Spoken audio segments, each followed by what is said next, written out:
Assalamualaikum warahmatullahi wabarakatuh.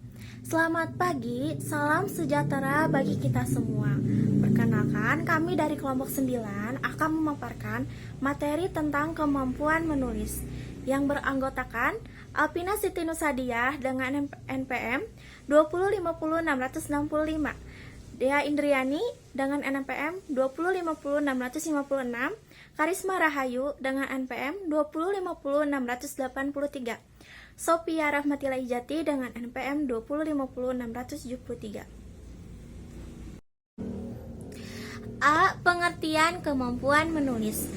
Menulis adalah suatu aktivitas bahasa yang menggunakan tulisan sebagai mediumnya. Tulisan itu sendiri atas rangkaian huruf yang bermakna dengan segala kelengkapan lambang seperti ejaan. Sebagai salah satu komunikasi bahasa, menulis juga dapat didefinisikan sebagai suatu kegiatan penyampaian pesan dengan menggunakan tulisan sebagai mediumnya. Pesan adalah suatu isi yang terkandung dalam tulisan di dalam komunikasi tertulis. Terdapat 4 unsur yang terlibat. Keempat itu, yang ke-1, penulis sebagai penyampaian pesan. Yang kedua, pesan atau isi tulisan. Yang ketiga, saluran atau medium tulisan. Dan keempat, pembaca sebagai penerima pesan. Menulis sendiri bukanlah suatu hal yang asing bagi kita. Namun, aktivitas menulis tidak banyak menyukainya. Grapes dalam Yunus 2009 menyatakan bahwa seseorang enggan menulis karena tidak tahu untuk apa dia menulis, merasa dia tidak berbakat menulis, dan merasa tidak tahu bagaimana harus menulis. Ketidaksukaannya tidak lepas dari pengaruh lingkungan keluarga dan masyarakat, serta pengalaman pembelajaran menulis atau mengarang di sekolah yang kurang memotivasi dan merangsang minatnya. Kemampuan menulis ini seseorang untuk meluangkan sebuah pikiran, ide, gagasan dengan mempergunakan rangkaian bahasa tulisan yang baik dan benar. Isi suatu tulisan, penyampaian sesuatu yang ingin diungkapkan penulisnya, dan bentuk yang merupakan unsur mekanik karangan seperti ejaan, kata, kalimat, dan alinea. Perkenalkan, nama saya Dea Indriani, NPM 2050656. Di sini saya akan menjelaskan tentang tujuan menulis. Menulis mempunyai 4 tujuan, yaitu untuk mengekspresikan diri, memberi informasi kepada pembaca, mempersuasi pembaca, dan untuk menghasilkan karya tulis.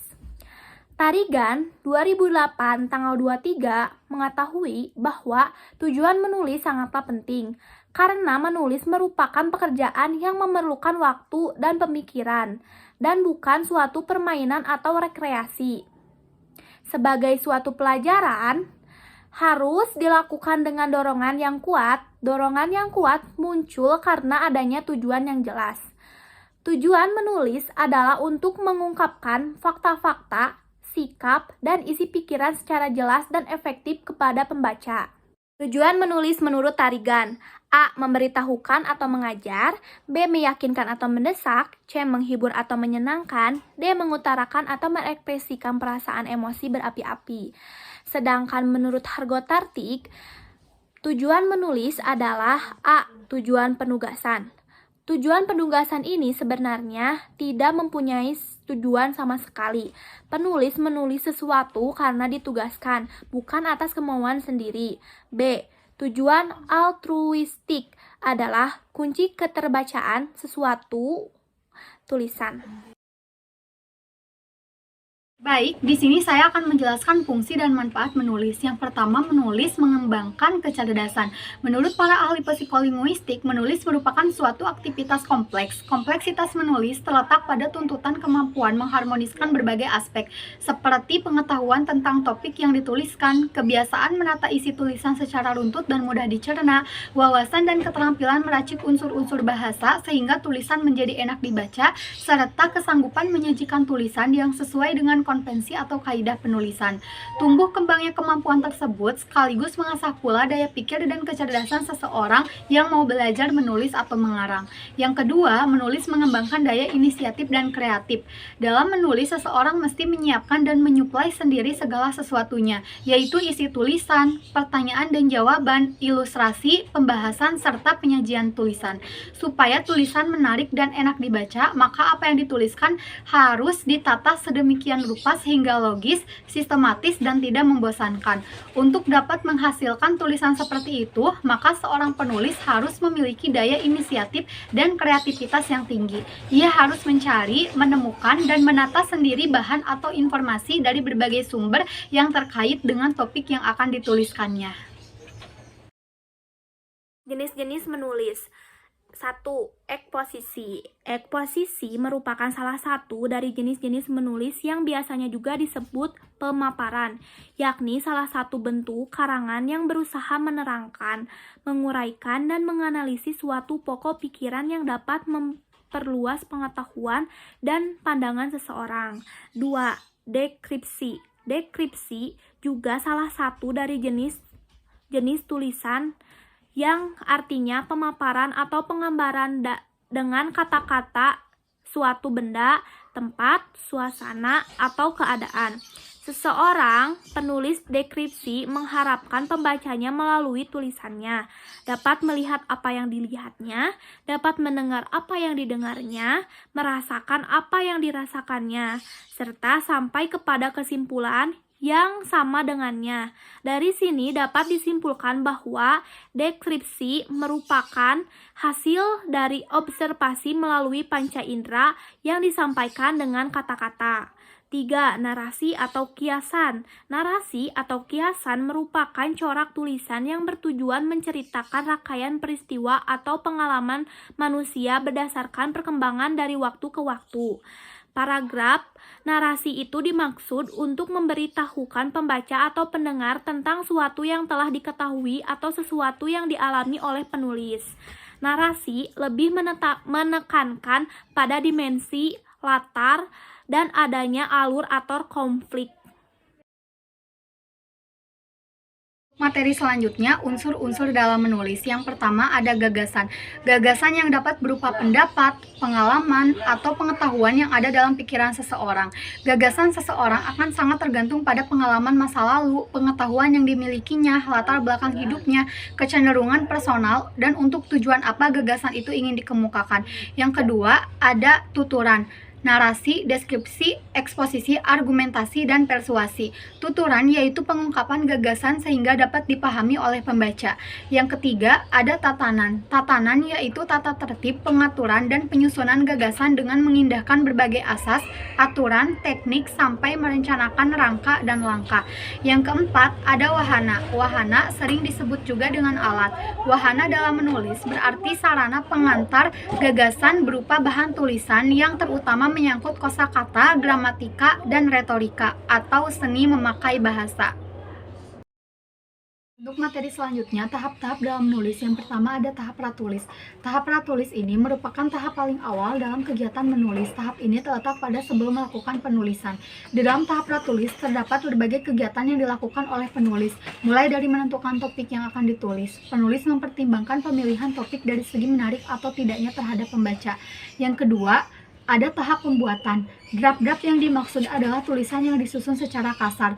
Pada kegiatan ini, penulis lebih mengutamakan isi tulisan daripada tata tulisnya, sehingga semua pikiran, gagasan, dan perasaan dapat dituangkan ke dalam tulisan. Yang ketiga, ada tahap revisi. Merevisi berarti memperbaiki, dapat berupa menambah yang kurang atau mengurangi yang lebih, menghilangkan informasi yang kurang relevan, mengubah urutan penulisan pokok-pokok pikiran, dan sebagainya. Penulis berusaha untuk menyempurnakan draft yang telah selesai agar tulisan tetap fokus pada tujuan. Yang keempat, ada tahap penyuntingan. Pada tahap penyuntingan, penulis mengulangi kembali kegiatan membaca draft. Tulisan pada draft kasar masih memerlukan beberapa perubahan.